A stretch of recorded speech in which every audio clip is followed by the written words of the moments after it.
Okay. Yeah, Right, good we're seeing evening. both sides. Okay, great. Good evening again, ladies and gentlemen. Um, I'm here with my colleagues, Dr. Samantha Chidi and EJ John. My name is Jamak Dandred once again, and I will be presenting our study on a preliminary measurement of sustainability within existing urban transportation systems in small island developing states using a sustainable urban transportation index model approach using Trinidad and Tobago as a model. So, why even study sustainable transportation? Well, we have sustainable development goals that the United Nations formulated um, about 30 plus years ago. And just looking locally, we see from reports of research conducted by the United Nations, by the university, by other industry experts, and we have seen that about 1.2 million productive hours is lost daily, cumulatively, due to traffic congestion. You know, former Minister of Finance, Colin Ibbott, um, stated that over 25,000 new vehicles are registered a year, and they estimate that the vehicles total over a million on our nation's road, which is very exorbitant for such a small island nation. So, as a result, we believe that sustainable transportation play a key role in economic and social development in order to reduce the number of productive hours lost from traffic congestion and to seek more sustainable modes of transportation for our labor force. So we've mentioned sustainable development, but what is sustainable development? Well, sustainable development is meeting the needs of today without compromising our needs for tomorrow. And I also mentioned a phrase sustainable transportation. Sustainable transportation is important for sustainable development is because it's how when we move our labor force, as I mentioned, how we move our resources, how we connect and how we socialize as just regular humans. And in order to do that, we need to move. And speaking of sustainability, what makes up sustainability is our pillars of sustainability, our environmental, our economic, and our social. So we have different different indicators that make up these pillars, such as climate change and equality for the environment, and employment and the natural resources, energy for the economy, which make up our infrastructure and our operations, such as our safety, health, and of course our equity and equality. All these are important as a framework, as a foundation to move towards sustainable transport and towards sustainable development. So, with that in mind, our motivation we become to our goals, and we want to provide a universal sustainable transportation measurement for small island developing states, such as TNT. We could use this measurement to promote policies and recommendations within TNT's communities that will positively impact marginalized populations within those said communities in order to promote a safer, sustainable, and more reliable transportation sector. So, the SUTI was a tool that was developed by the United Nations Economic and Social Commission for the Asian and Pacific region.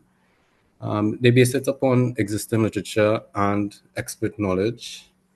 The index is comprised of both qualitative and quantitative data. It is measured, however, in a quantitative form. So going back to the pillars of sustainability and bringing in the transportation system, we utilize the social, economic and environmental aspects and frameworks within the transportation system in order to recognize the performance of that transportation system and see how we could improve it to a more sustainable framework. And we use the SUTI framework using those four pillars. Now, as I mentioned before, it is a performance measurement index, and using different qualitative and quantitative indicators from the pillars of sustainability, we can measure how each aspect is being fulfilled, how each pillar, each goal that small island states such as ourselves, how are we on track to achieving those goals? So we could use it by measuring our air pollution, for example, our light pollution. We could use it for our social aspects as well, such as the amount of accidents that happen, which we have seen increasing rate of as of late. We could use time wastage, as I mentioned earlier in my presentation, in terms of the loss of productive hours. We could talk about the inequalities that people benefit or have a cost to in relation to effective and sustainable transportation system. And those costs have a financial cost as well. As we mentioned we mentioned we can measure those loss of productive hours based upon different economic indicators as well, to see how much was the value of that loss in productive hours, was the value of loss in traffic congestion, or was the benefits that people have from a depletion traffic congestion, for example, or the social, economic, and environmental costs from the reduction of accidents, for example. So, in order to select these indicators, which, by the way, the UN, they had over 200 different indicators. Though that was just a snapshot in the previous slide of some of the indicators that they considered. They well, we identified and we organized it and consolidated based upon the pillars of sustainability, the sustainability development goals, and our transportation system and framework. We take those indicators and we apply a set of criteria and consolidate it into an indicator set. And finally, we adjust the indicator set based upon expert opinions from each respective field. So, how is these selected indicators? Excuse me. How the selection of these indicators would be related to SIDS? Well, if we select an indicator, it must be relevant to small island developing states. It must be applicable. The data must be easily available, and the indicator should be able to be normalized. So, based upon those criteria, we decided to use the 10 suggested SUTI indicators that we selected. These selected indicators were expertly reviewed. They meet all the other criteria I mentioned before: easily applicable, data easily available, etc. So just to quickly run through these, the SUTI indicators are the extent to which the transportation plans of the city or the country covers public transportation, intermodal facilities, and infrastructure of active modes.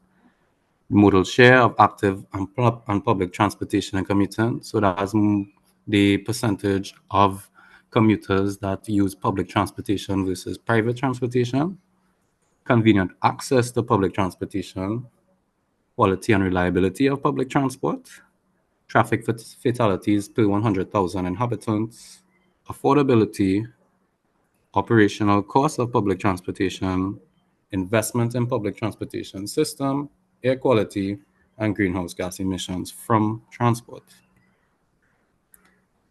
So we selected those because I said the United Nations had their experts review, and they had a recommendation. It was easily to apply because it's been proven. It's been models been used in the Asian and Pacific region, and we could take the same model and compare it to those, some of which are smaller in developing states. Um, we had limited time, unfortunately, on this project and limited data,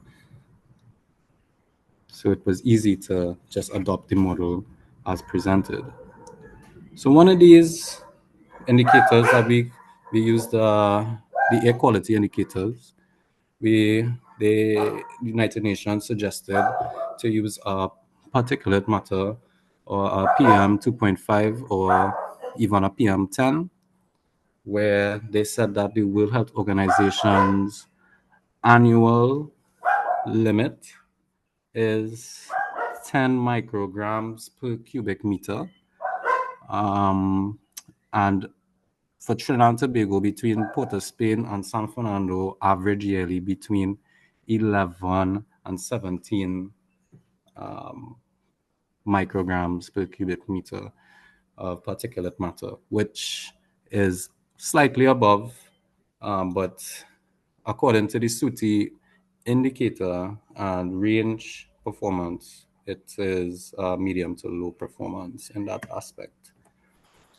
Now, we did have issues with our data collection. We got this data, we found this data, I should say, from the Environmental Management Authority's ambient air quality quarterly reports.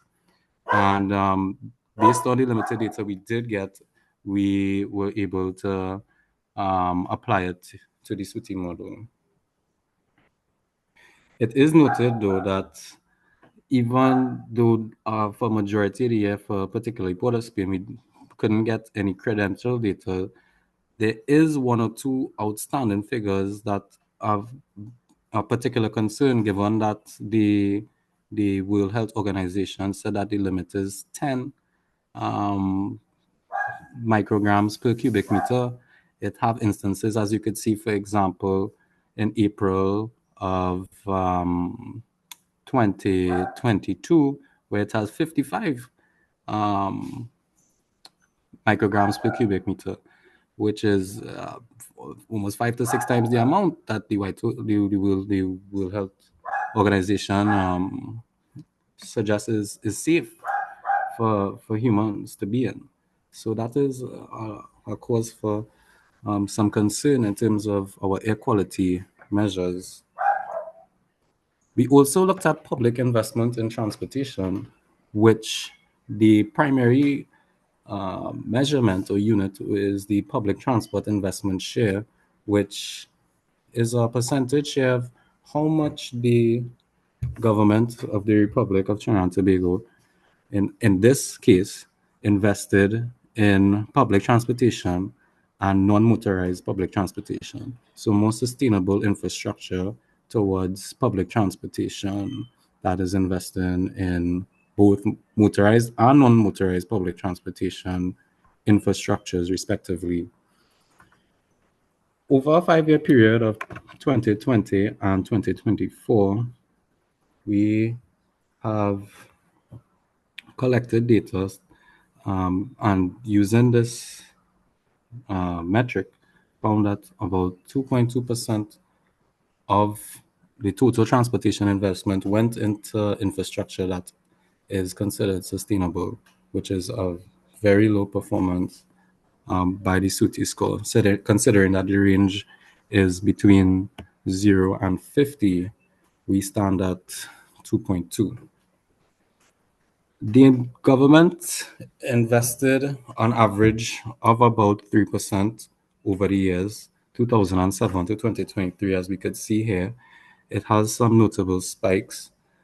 This chart here is a comparison in terms of investment in transportation as a percentage of the total budget infrastructure, yeah, which is another measure that could be also used to measure the performance of sustainable transportation in small island states. Lastly, Another indicator we adopted was the quality and reliability of public transportation. Now, this data we got from a survey conducted on the Public Transport Service Commission commuters over a 2 year period between 2022 and 2023. And as you could see, they use a bunch of different qualitative measurements here. So, in order to get a perception of how satisfied commuters are, how comfortable they are, how safe they feel, how informed they feel, and how affordable they feel their service. Now, from this is the same data here presented in a bar chart. Now we could see here that on average, people are generally dissatisfied. They're neither here nor there. But I would say they're more not there than they're here. Because as you can see, the highest satisfaction rate is actually the fare level. But the fare level is subsidized by the government. So they are enjoying cheap travel, but still only 6 out of 10 people feel that they have a fair level. As you can compare that to information ability or even punctuality, where the commuters feel that they're not getting any information disseminated from the public transport service corporation, nor do they feel that they're getting proper service in terms of the buses arriving on time. So we could see that there's a general dissatisfaction amongst public transportation according to this 2002-2023 commuter survey. This survey was also a disaggregated survey. It did not they didn't account for any age bracket, or they didn't have any bias on sex. So it could be said that even if it had but a disaggregate survey, it could be said that certain aspects of this satisfaction could be even lower. For example, comfort and cleanliness could be lower if it had more women. Might say that they might feel less comfortable on my cleanliness, or they might feel like it's a little less convenient, or seniors may feel that the fare level is too high to the income levels, for example, or they feel like they're not getting enough some good courtesy or any sort of convenience to the bus stops, for example. The bus service tends to have outdated bus services or even stop services, depending on fleet availability based on our research. So the kind people at the United Nations, they said, you know what, we're gonna make this easy for you. We're gonna make it into an Excel tool. So after we gathered our data, you could see here that the 10 indicators are here, the unit of measurement, and what is particularly noteworthy is that each indicator is equally weighted, even though they have different aspects of sustainability. Each aspect that they account for in terms of sustainability, they are equal in weight. So this is our results based on our input. As you can see here, the United Nations in the SUTI model gave us a range with respect to each indicator in terms of was the limit in terms of what we could say is a low performance or a high performance, or the range in which that we could say that we have some sort of sustainability. Yeah. As you could see here,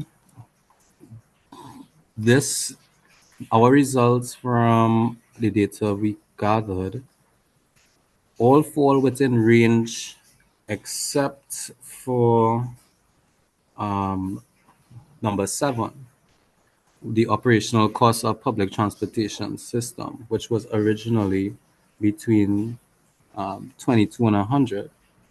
Our performance and our operational costs versus our revenue for the Public Transportation Service Corporation, we had to readjust that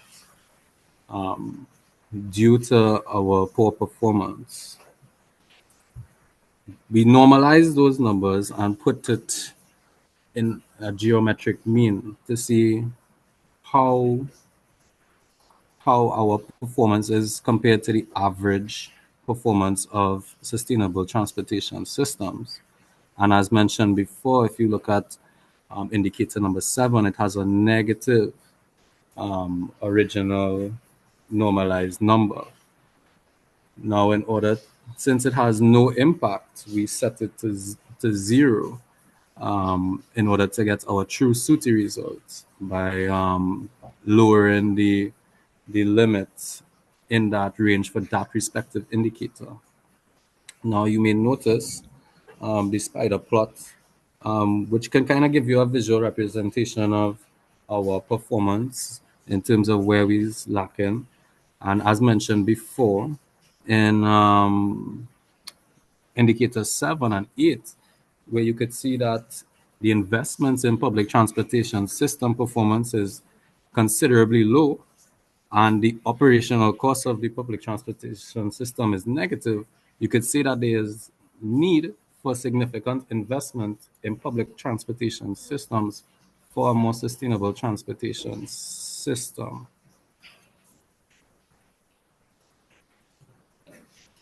So, as mentioned before, indicator 7 did not have any impact on our model, so we set that to 0, and we came up with a SUTI result, a geometric mean of 8.93 or almost 9, which is considerably low performance according to the SUTI model.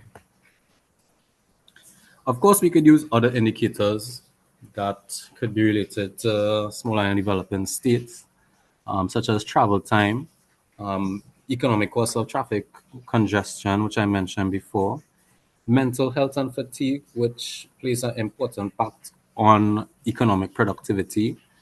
Small island developing nations tend to have a rich cultural and heritage background, and that conservation aspect is important in terms of sustainability. And of course, other environmental, social costs, and public safety. So, in conclusion, a sustainable transport system is a key part for a sustainable future. The SUTI model captures each pillar of sustainability, and the Trinidad and Tobago transportation sector has a low sustainable performance and needs reform for a more sustainable future. In the future, the SUTI model could be adopted and altered, including some of those previous indicators. The weights could be revisited based upon expert opinion, regional and local expert opinion in the various pillars of sustainability, transportation experts, different persons who have the necessary tools or experience. Even persons from United Nations could have their input in terms of how we could revisit those SUTI weights. And this is SUTI could be a tool for policy and investment in sustainable transport, especially in TNT. Ladies and gentlemen, these are my references. Our project is facilitated under the HIT Reset project funded by the OACPS as part of the ACP Innovation Fund, sponsored by the 11th European Union Development Fund, of which we thank our sponsors wholeheartedly for their assistance in this project. Once again, I am Jean-Marc Dandred. I thank you all for your time, and I am opening the floor to questions. Thanks, Shama. Could you just leave that slide on the, yeah, just leave that slide open so if anybody can jot down the address while they ask questions, right? So again, Jean-Marc just presented some of our preliminary results. They're quite promising. We do hope that we can use them to help us, well, after we further develop the model to help drive and guide, policies as well. But we'd be glad to hear your constructive feedback and take any questions at this time.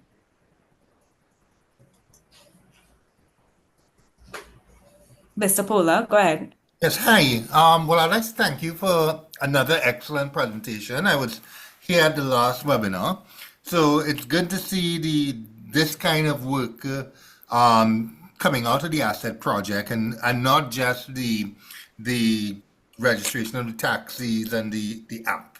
So it's good to see that we're seeing potential policy directives that come out of the work. I had three questions. Um, Yeah. so I'll do it one at a time. Okay, you had a slide where you mentioned the air quality was sometimes 5 to 6 times above what was recommended. My question is, do you know what could be causing that? Second question. Um, Based on the the quality of public transportation indicators that you provided, how do you think the asset project, given that take in consideration their app development, how do you think their app could help improve the indicators of the quality of public transportation? I'll end with those two. Thank you, Mr. Pola, for your kind words. To get straight into your question, the air quality data is a consolidated figure. It's not disaggregated at all by sector. So that is the air quality measurement for the day at that period of time when it was taken by the instrument at the various sites. Listen, I can't say per se. Some of the reports said, for example, it might have had a lot of dust in the air. They might have had, for example, some fires. So we saw, like, particularly in the dry season, the air quality was a bit higher than compared to the latter part of the year. So unfortunately, the data we got was not disaggregated by sector, so we can't really say a particular cause for the high quality of particulate matter in the air. With regard to your second question, I think the the app could be used as a tool to collect data. When someone signs up for the app, we could input different tools, a starting point and an ending point, and we'll have distance, we'll have time, we'll have all these different set of variables that we could use in order to measure carbon emissions, for example. We could also use it to measure possibly productivity. If we have a information system where we register our users and they may put in, for example, their their personal information, such as, well, the usual bio information, but they put in, for example, they might put in their profession. You might gauge, okay, well, if this person took typically 20 minutes extra on this route compared to this route, this is the loss or the cost that society may bear or that person might bear due to lost income. This route may be more efficient at this time, so we could use the data that we collect from the app in order to make recommendations for possible policy. For example, maybe a bus lane during peak hours, or many different economic, environmental, and social policies that we could use by just collecting data, both biodata and data from those different variables that I mentioned before. Thanks, Jean-Marc. And if I could just jump in quickly, it can also help with the social aspects because it gives people at least a feeling of safety because, Mhm. somebody's logging where they went, when they entered, where they exited, and the route that they took, so that gives them, that helps to increase the safety aspect, which we saw was used in the survey. Right? So I also see Mr. Butler has his hand up. So please. Hi, afternoon. Afternoon. Mark, thanks for the presentation. It was very informative. And I know it's preliminary results, but you think, well, are you seeing or could you state which indicator might be most important for Trinidad to focus on at this point in time? Because obviously, as you're saying, time was short and well, resources are not infinite. But which indicator you think would be the most beneficial for Trinidad to focus on improving? Well, to be honest, like as I mentioned before in my presentation, Mr. Butler, and I thank you for your kind words. I I remember you were there at the symposium when this was originally presented, and you had similar questions. But to answer your question, it's pretty difficult to say. Based on numbers, we could say that maybe investment in public transportation system or the operational costs. So I made a lot of mention to indicator 7, which was the operational cost of public transportation sector, and it was negative. And it was negative because our expenditure for public transportation far exceeds our revenue.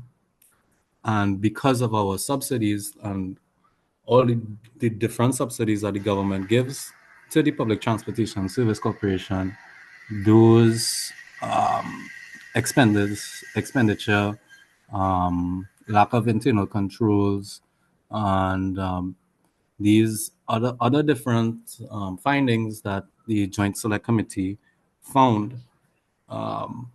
really impacted that indicator to be the worst performing indicator. So from a numbers point of view, we could say that we need to invest more in our public transportation that is more, I would say, financially sustainable as well.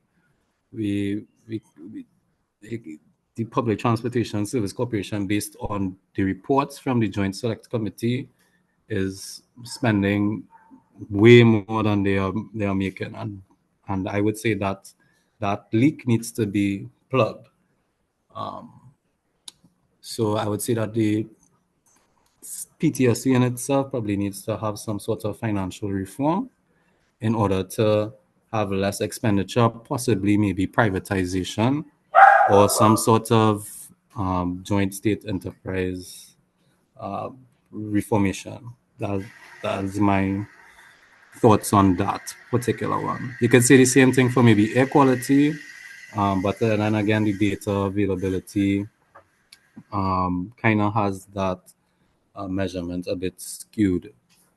So it's really about how you look at it because, to be honest, Mr. Butler, the performance was very low for all the indicators. All right, thanks for that.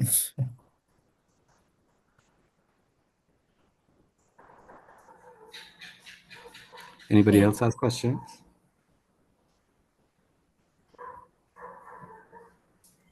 I have another question. In terms of your weighting, now I know you explained it in your conclusions that it's grounds for future work because I noticed you used like zero point 0.1 as the weight for all of them.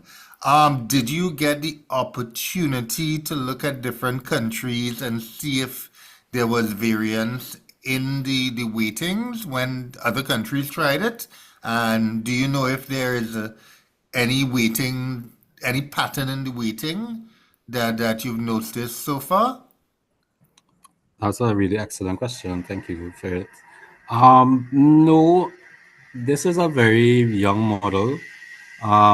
In fact, we haven't seen anybody from this side of the world apply it because it's an Asian and Pacific model.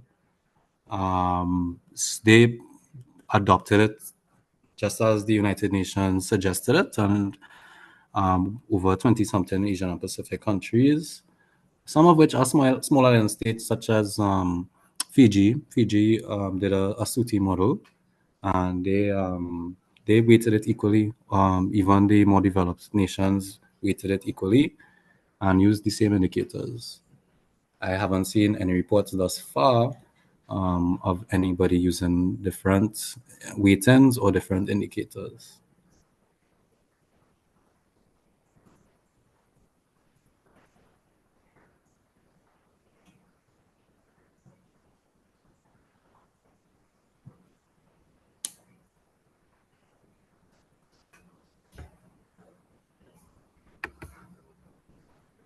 Okay. I don't Before know. we close, are there any other questions for us? All right. Well, if not, I'd like us to thank Jean-Marc for this excellent presentation. And I'd also like to thank you, the audience, for your attention, your attentiveness, and the very constructive questions and comments. We appreciate them. And Thanks, we everybody. yeah. Oh, yeah. Yeah, go ahead, Jean-Marc. Yeah, I would like to personally thank everybody too for their time and their attention as well, and the productive comments. This project was, I guess, a preliminary one, and I think that it could be a basis for a lot of great change for our transportation system locally. Agreed. So good night, everyone. Thank you for attending. Good night, everybody. All right, good night. Okay, bye.